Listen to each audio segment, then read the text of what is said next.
Good morning. Here is today's word of blessings for you. 2 Corinthians 6:8-10.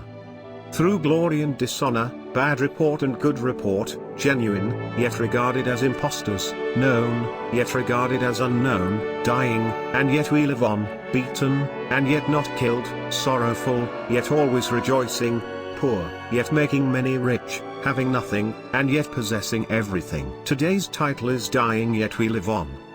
There is a great paradox in Christian life. They have two very contrasting characteristics that may often lead others to misunderstand. Some non-Christians belittle Christians as weaklings or cowards. They think that Christians have so much fear of life and death that they try to rely on the imaginary power of unreal God. What would be your answer to such accusations? I would say they are absolutely wrong. Christians are neither weak nor coward by any human standard. I wouldn't deny that Christians have some fears and weaknesses. But who does not have such fears? All people have similar fears and weaknesses. The difference is that Christians admit them humbly and honestly while others either hide or ignore them. The more crucial difference of Christians from others lies in that they personally know living God. Genuine Christians not only know God through the Bible but they have constant personal interactions with Him daily.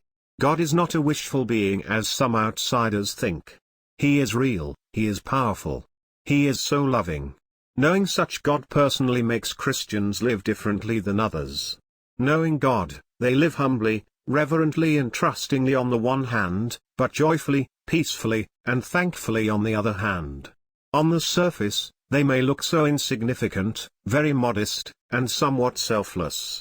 But inside they have the joy unspeakable, the peace unheard of, and power and riches that the world never knew. I believe this is the paradoxical nature in a genuine belief that Apostle Paul is talking about in today's passage. While he was preaching the good news of the kingdom of God, he was persecuted, imprisoned, and frequently beaten badly. He was even regarded as impostors by those who had no way of knowing what's truly inside of him. Apostle Paul didn't have any anger or hatred against the accusers and persecutors. He was rather at peace and joy. All that he prayed in the middle of constant waves of suffering and persecution was that they would someday share the same grace and joy of salvation that was inside of him. That must have been exactly what was on the heart of Jesus too. Jesus had nothing good or adorable outside in human eyes. He was despised and rejected. He was even crucified as a criminal. We now know what happened thereafter.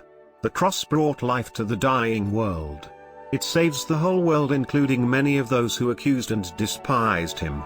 It filled people's hearts with peace and love. How does your life appear to people? Does it embarrass you and frustrate you? But what's inside in your mind? Do you have the joy, peace, and riches of God inside of you? Then you are more blessed than anyone. That's what really matters in eternity. Be at peace with yourself. Share eagerly what's in you with others. People are desperately in need of it.